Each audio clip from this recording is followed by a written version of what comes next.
जय हिंद बच्चों। तो सबसे फर्स्ट हम आप लोगों को धन्यवाद देना चाहेंगे कि आप लोग बहुत मेहनत से आप अपने विषय को समझ रहे हैं। तो हम पढ़ा चुके हैं सूक्ष्मजीव किसे कहते हैं, सूक्ष्मजीव हमारे लिए कैसे लाभदायक हैं, सूक्ष्मजीव मित्र के रूप में।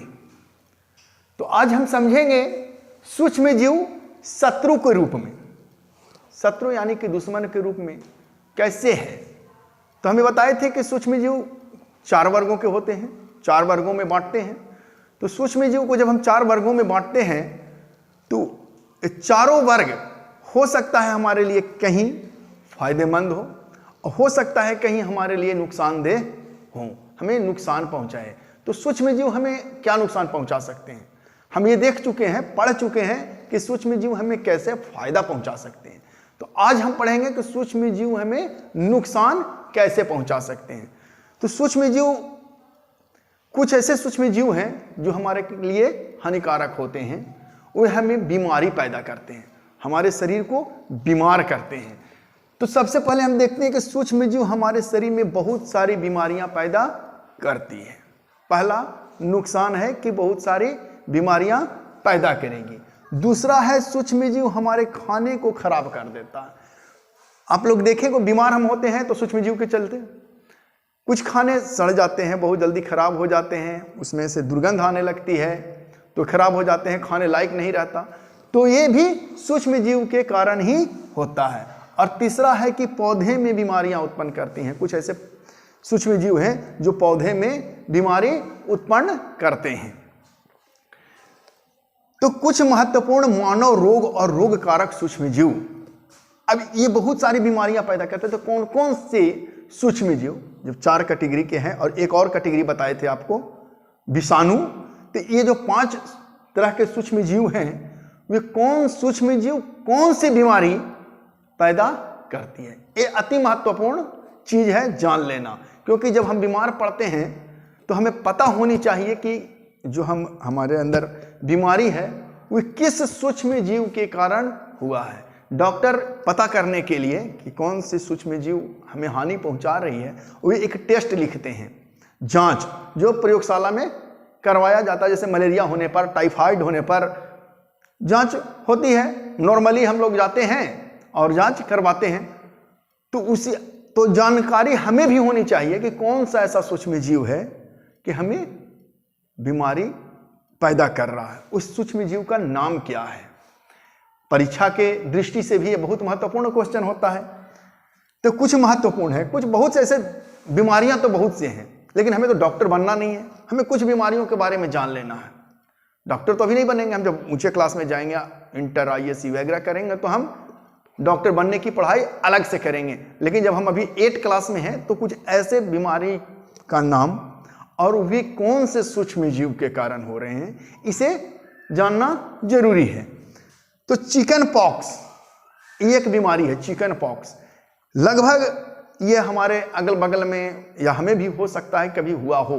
चिकन पॉक्स, जिसको देहाती भाषा में छोटी माता माई कहते हैं, माता माई कहते हैं, या उसको कभी कभी चेचक बोलते हैं। ऐसे वो चेचक होता नहीं है, चेचक बहुत पहले होता था। जब चेचक का टीका पड़ने लगा तो चेचक नाम की बीमारी लगभग समाप्त हो चुकी है।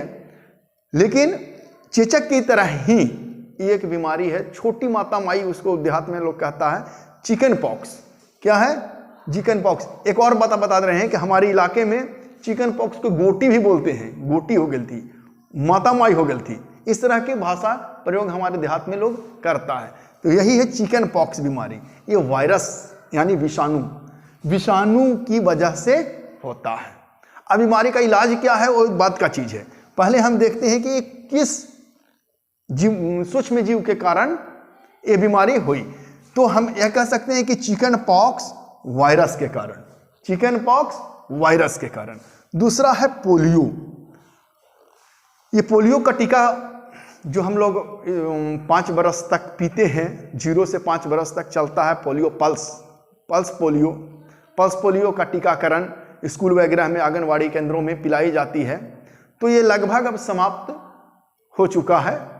होता क्या था कि बच्चों में एक कुछ ऐसी बीमारी होती थी जिससे बच्चे लूल्हे, लंगड़े या उसे दिव्यांग कर दिया जाता था, यानी कि वे विकलांग हो जाते थे, ये पोलियो की वजह से। लेकिन सरकार द्वारा या संयुक्त राष्ट्र संघ जो है, जिसका यूनिसेफ एक संस्था है, उस संस्था ने ऐसे पूरे विश्व में पोलियो के कारण होने वाले विकलांगता को रोकने के लिए टीका की खोज की, और वह टीका मुफ्त में पूरे विश्व में पिलाई जाती है, जिससे बहुत हद तक लगभग यह समाप्त हो चुकी है पोलियो नाम की बीमारी।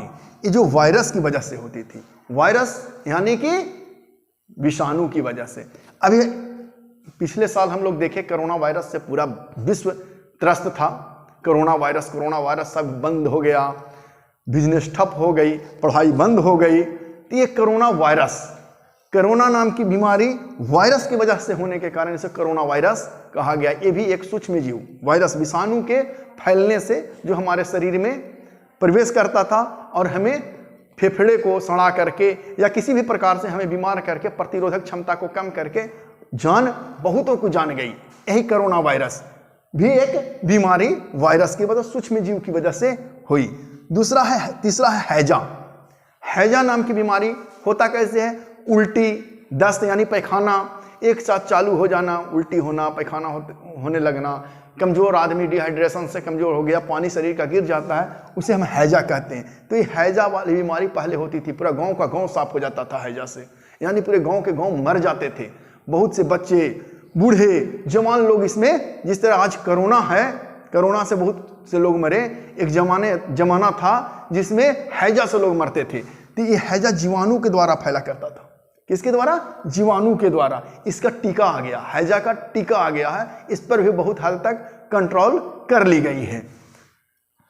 और चौथा टाइफाइड, जो अभी सबसे ज्यादा देहाती इलाका में या शहर में भी, हम लोग के इलाका में टाइफाइड नाम की बीमारी बहुत हैजा जीवाणु से, और टाइफाइड भी जीवाणु से हो रहा है। मतलब टाइफाइड होता क्या है? ये जल के द्वारा होने वाली बीमारी है। जब पानी पीते हैं तो बुखार का बढ़ जाना, जो हम लोग अगर खराब पानी पिए, प्रदूषित पानी पिए, तो वह सूक्ष्म जीव हमारे शरीर में प्रवेश कर जाते हैं और हमें बुखार से त्रस्त कर देते हैं। बुखार, पूरा शरीर में दर्द, एकदम फटने लगता है, वो टाइफाइड के कारण। तो टाइफाइड भी सूक्ष्म जीव यानी कि जीवाणु के द्वारा फैलने वाली बीमारी है टाइफाइड। और तीसरा है मलेरिया। क्या है? मलेरिया। ये सबसे ज्यादा, भारत में सबसे ज्यादा अगर कोई परेशान है तो मलेरिया से है। देहाती इलाका में जगह जगह गड्ढे में पानी जम जाने से मच्छर का प्रकोप बढ़ जाता है, यानी मच्छर ज्यादा हो जाते हैं, और मच्छर के काटने से मलेरिया नाम की बीमारी। तो ऐसे हम बता दें कि टाइफाइड भी मच्छर के काटने से होने वाली बीमारी है।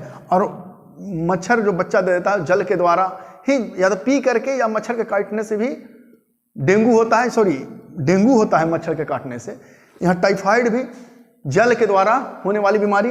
तो मलेरिया भी मच्छर, मादा एनीफिलीज मच्छर के काटने से मलेरिया नाम की बीमारी होती है। लेकिन ये मलेरिया जो मच्छर काटता है तो हमारे शरीर में क्या डाल देता है?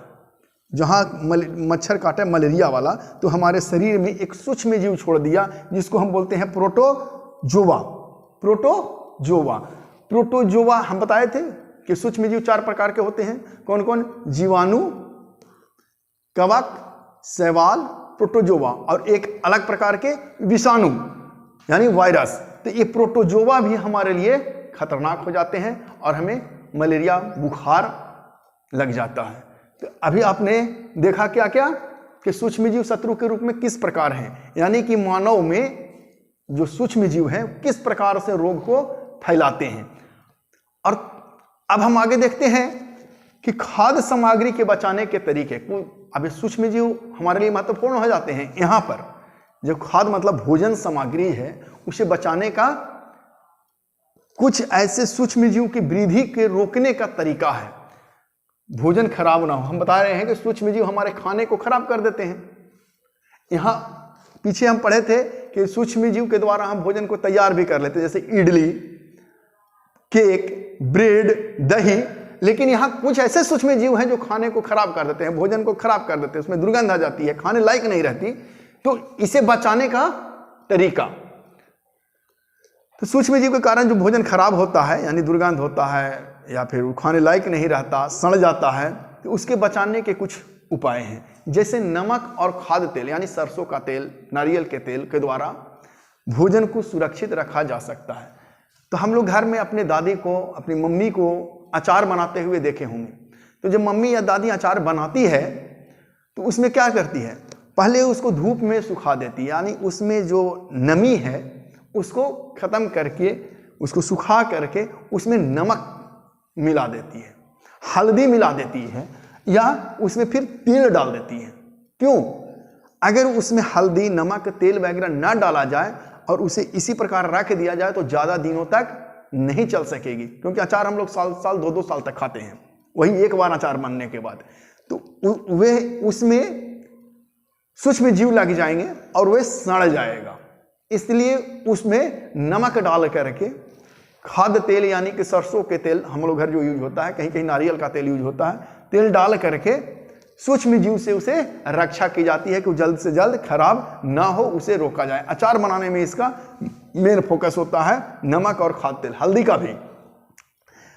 कहीं समुद्री इलाका में जहां मछली का ज़्यादा उत्पादन होता है समुद्र किनारे, वहां भी उसमें हल्दी लगा करके या नमक लगा करके उसको सुरक्षित रखा जाता है मछली को, क्योंकि ज़्यादा दिन तक उपयोग किया जा सके। दूसरा है चीनी द्वारा परिरक्षण।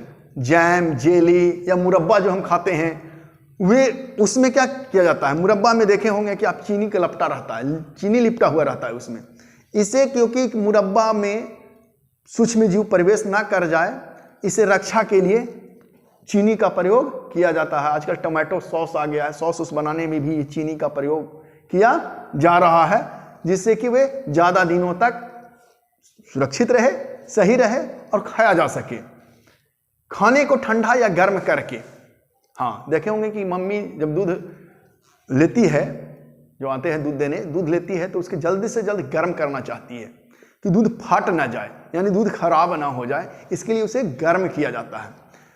उसके जो अंदर खराब करने वाले बैक्टीरिया है उसको मार दिया जाए, यानी कीटाणु जो सूक्ष्म जीव है उसके अंदर वे पनपे ना, बढ़े ना, दूध खराब ना हो, इसके लिए उसे गर्म किया जाता है। या कहीं कहीं उसे ठंडा किया जाता है। वो जो पॉकेट वाला दूध आती है ना, पाश्चीकृत होती है, पाश्चीकृत जो भी हो, पाश्चीकृत जैसे हो, यानी पाश्चीकृत बोलते हैं इसे।